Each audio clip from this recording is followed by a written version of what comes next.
My name is Steve. I am the youngest child of a family that makes a living through livestock farming. My father was a poor man and owned only one house. It was made of adobe, but it was as large as a mansion with about 20 rooms, 3 floors, and very thick walls. In this house, my brother and I slept on the top floor where our room was. And that day, after a long day of playing, 10-year-old me sat down at the dinner table, and we heard my father's surprise. He had bought a house in a nearby district. There were no pictures of the house, so the house would exist only in my imagination. After dinner, the table was cleared, the floor mattresses were laid out, and my brother and I slept in our room. In my dream, I saw the house my father had bought, and I started climbing the stairs to the upper floor. When I reached the top of the stairs, I couldn't believe my eyes. A woman and a man were cutting off a baby's head with a saw and killing it. I didn't wake up, but I was terrified. Later in the dream, I was in a battlefield, and the man who killed the baby was being torn apart by another man.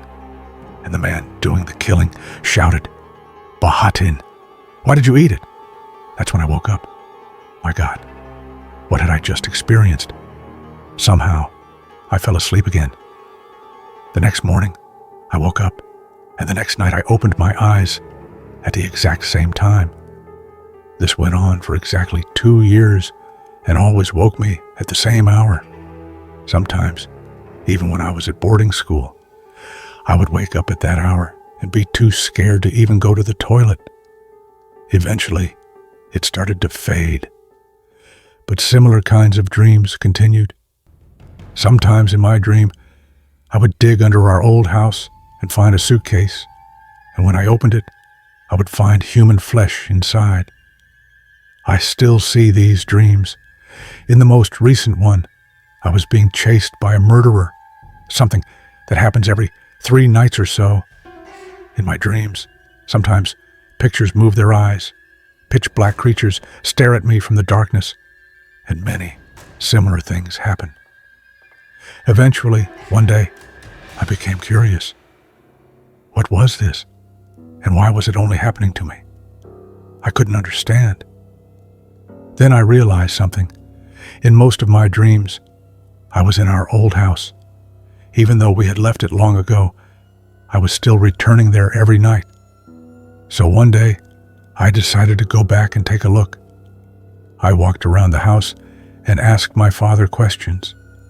It was clear the house had been built by him, but in reality, he had built it on top of an old Armenian house, which meant those suitcases full of flesh, in my dreams, actually explained everything.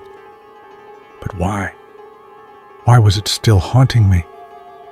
That part I still didn't know. My mother told me that my grandfather used to be someone known for talking to jinn. I didn't know this because he died when I was very young and I barely knew him.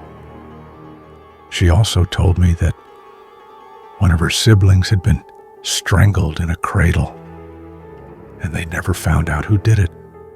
And once when my grandfather was alone in a room, he had heard a voice saying, "You will pay for this. I want to get rid of all this, and I will." But after learning all this, the knot inside me only tightened, because the more I looked to the past for answers, the more the past seemed to call me back. While standing in the courtyard that day, the air grew heavy. It felt like a whisper was coming from the walls, though there was nothing there.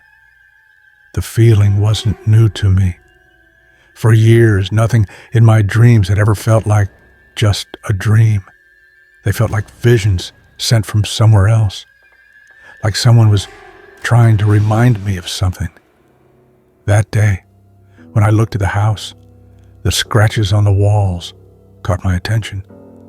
As a child, I hadn't noticed them, or maybe I had and didn't care. But now they seemed meaningful, as if someone inside had tried to claw their way out.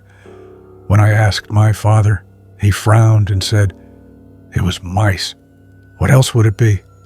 But even his voice didn't sound convincing. I didn't have the courage to go inside, but the longer I stood near the door, the heavier the pressure inside me grew. That night, I had the same dream again. This time, when I climbed the stairs, the woman and man were again killing the baby. But now, the woman turned her head toward me. Where her face should have been was a pitch-black void. She suddenly screamed, and as I woke up, my whole body was shaking. But this time, for the first time, I noticed something. The scream wasn't in my head, it was in the room, as if someone had actually screamed. In the following days, my dreams got even stranger. In one dream, the suitcase I found while digging under the house opened by itself, and the human flesh inside began to move. In another, a painting on the wall turned toward me and whispered, "It's not over." That word echoed in my ears even after waking up. At night, I struggled to breathe, and after waking, I couldn't lift my head from the pillow without staring at the corner of my room first. Then one night, in one of my darkest dreams, I finally saw the man who always chased me more clearly. He had no face, but his breathing sounded human. He pointed at me and said, "Go back." But go back where? To the old house? To a past that never happened? Or to a memory that wasn't even mine? When I woke up, I felt something strange. I realized this was no longer just about dreams. Somehow, a connection had formed between me and that house. As if someone who once lived there, maybe someone who was killed, wanted me to complete their story. The "you will pay for this" voice my grandfather heard echoed in my mind. Maybe that voice wasn't meant for him alone. Maybe it was meant for our whole family. Maybe all the visions, the murdered child, the suitcase, the dark creatures, were trying to tell me something. And for the first time, I felt courage. I would not run this time. Whatever it took, I would end this. Whatever was hidden in that house, whichever spirit had not found peace, why it had followed only me for years, I would find the answers, because now I knew this. These dreams were not here to hurt me. They were here to guide me. And no matter how terrified I was going to finish this. I will continue to bring you more mysteries, more bizarre events, and more disturbing moments from around the world.